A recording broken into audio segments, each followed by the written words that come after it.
and it is just another manic Sunday. It's, it's not really the song, but look that's what we got this morning. That's the best I could do. I've already used Sunday Bloody Sunday. There's not really that many more things I could open with. It is, though, however, the 12th, I do believe. It is. Fantastic. And that means we got to open door number 12. Now, yesterday is going to be a hard day to beat. Yesterday was... I'm going to say it. Yesterday was the best day of Advent so far. So, day number 12 has some pretty sizable boots to fill. Especially seeing as it will mark the halfway point. We're halfway done with Advent, everyone. We're nearly there. You don't have to endure much more. To be honest, you don't have to endure anything. Watching these isn't mandatory. But I'm glad that you've watched so far. Unless this is your first, in which case, damn, you've really got some to catch up on. You're going to miss out on all the fantastic lore, like day 11, and me rummaging through the shit behind me to try and find my sheet. I'll stop talking for a second, because holy shit, weren't we just talking about a D20 yesterday, and there one is? That is nice. I'll say this, right? The swirly black and insert colour here dice are generally sort of middle of the road. They're not too bad. I'll put it this way: if I'd seen these in a shop for sale, this color, like, and this color combination, I wouldn't be immediately sold on it. But I am glad that I own them because they are quite nice. However, on a D20 with this much surface area in which to swirl and get the full effect of the black and the other color, and the fact that the reddy orangey colory color sort of dips into the 1, whereas the black is solely over the 20. I like that. I like when there's a two-tone dice, the 1 and the 20 are both opposite colors. That makes them very easy to read in my mind. But we've got a D20, and D20. Remember yesterday when I was talking about all the shit that I had over my list? Like, oh yeah, I'll move all that shit off of my list, so now I'll be able to just, pick it up easily. Guess who moved everything back on? D20 is an interesting day because D20 is fully random.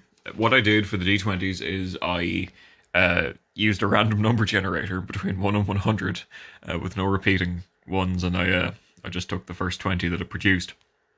Yeah.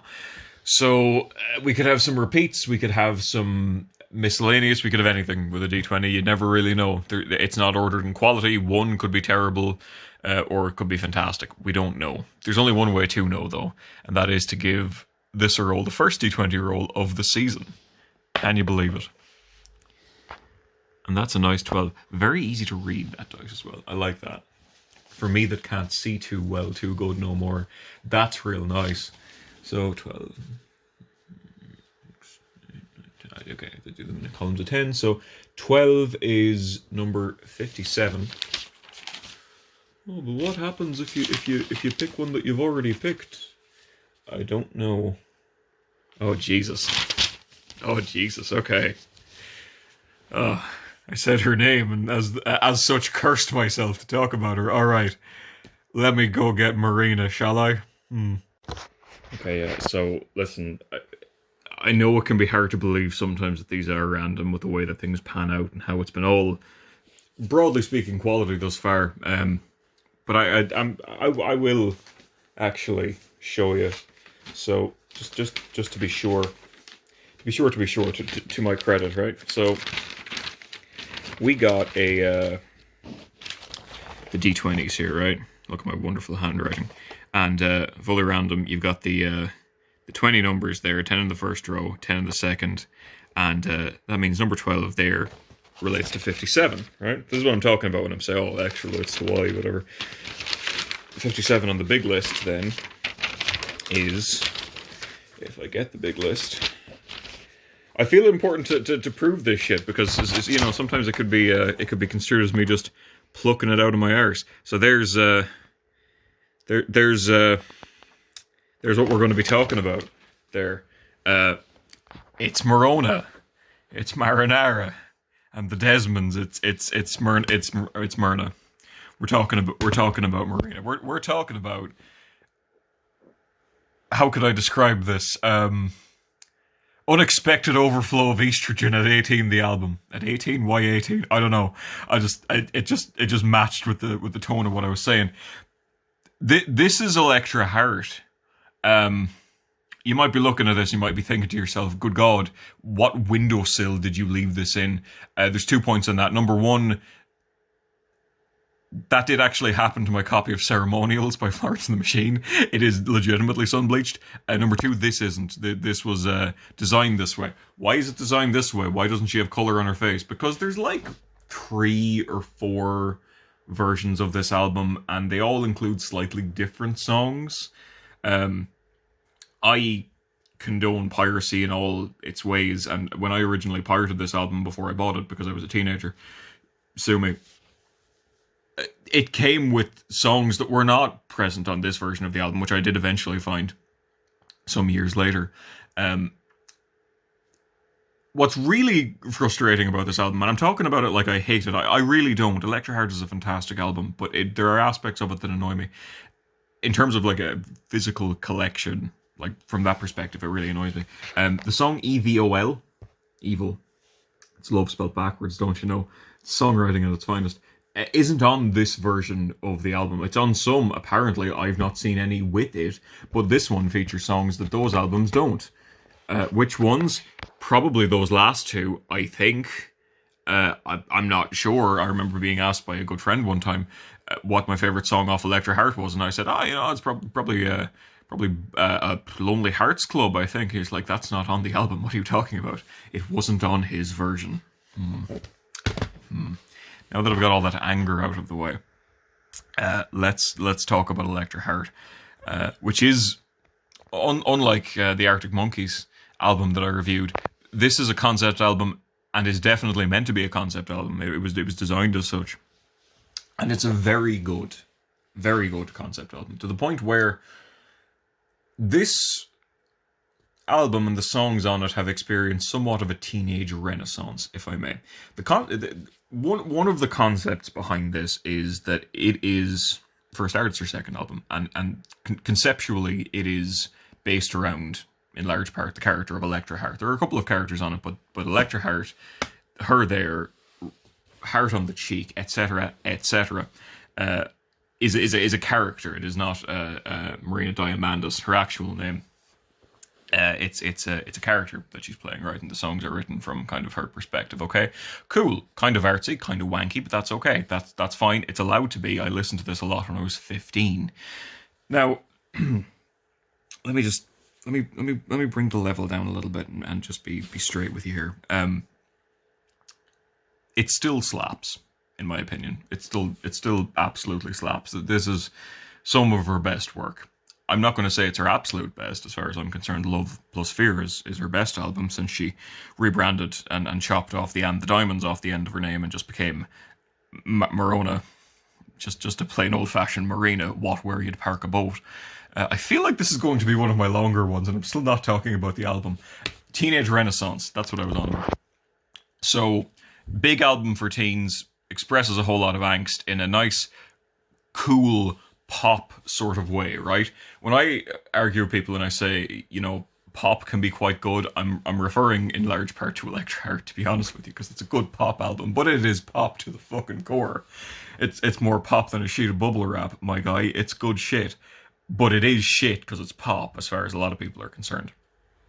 Now, like I said, it was a teen album when it came out. It was an album for teens, not by teens, but written from the perspective that a lot of teens will appreciate. Yeah.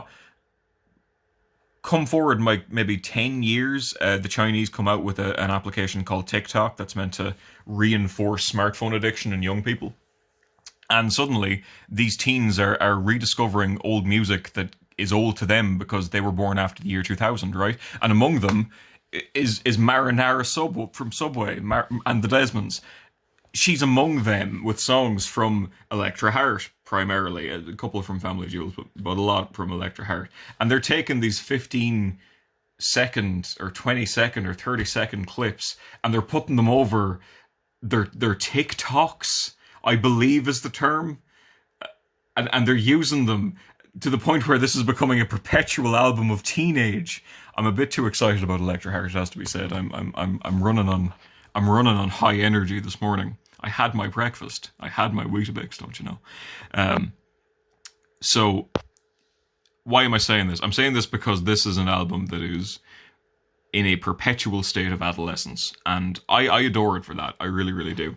And despite what I was asked by my bestest of friends so many years ago about what my favourite song off of Electra Heart would be, it's not going to be the one that I recommend to you, because I'm going to say that you should probably listen to Hippocrates. Yeah, Hippocrates is pretty good. Or if you want that TikTok feeling, I don't know why you would, but just listen to Bubblegum Bitch.